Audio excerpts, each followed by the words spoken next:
Et je vais vous prendre un exemple factuel. Moi, quand j'étais en faculté de médecine, dans ma promotion, en première année, nous étions 160 étudiants. Sur les 160 étudiants, il y avait 110 femmes. Oui.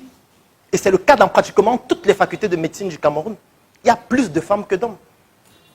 Et ce n'est pas seulement en faculté de médecine. Pratiquement à Polytechnique, c'est aussi la même chose. Dans les disciplines techniques et pointues, vous allez vous rendre compte qu'il y a beaucoup plus de femmes que d'hommes. Et je vais même aller plus loin. Dans ma promotion, sur les 10 premiers de la classe, 8 c'était les femmes. Les 8 premières, c'était les femmes. Qu'est-ce qui explique qu'une femme qui a traversé un parcours aussi difficile, aussi compétitif, avec des hommes, où elle était parmi les meilleurs, à la fin de sa formation, elle devient ménagère? Parce qu'il y a certains totaux, et c'est un euphémisme, qui estiment qu'une femme ne doit pas travailler, qui estiment que la femme doit juste s'occuper des activités ménagères à la maison. Mais si vous êtes avec quelqu'un qui vous demande de le faire, c'est que vous avez décidé de vous comporter comme une serpillière. Et quand on se comporte comme une serpillière, la seule chose dont on peut faire avec la serpillière, c'est de nettoyer le sol.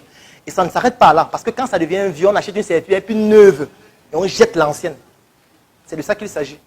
Donc si vous vous comportez comme des serpillères, on va vous utiliser pour nettoyer le sol et se débarrasser de cette serpillière vieille, lorsqu'elle sera déjà usée, pour une serpillière plus neuve, plus onctueuse, pour un sol plus brillant, plus propre.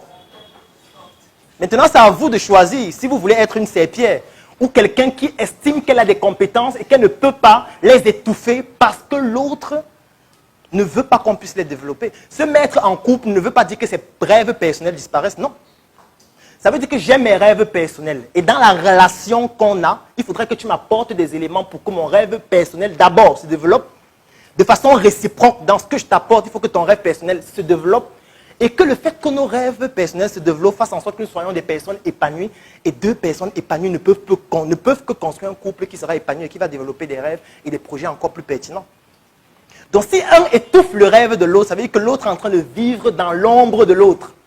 Et quand quelqu'un vit dans l'ombre, il ne peut être que frustré.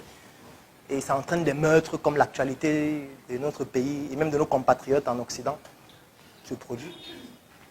C'est de ça qu'il s'agit.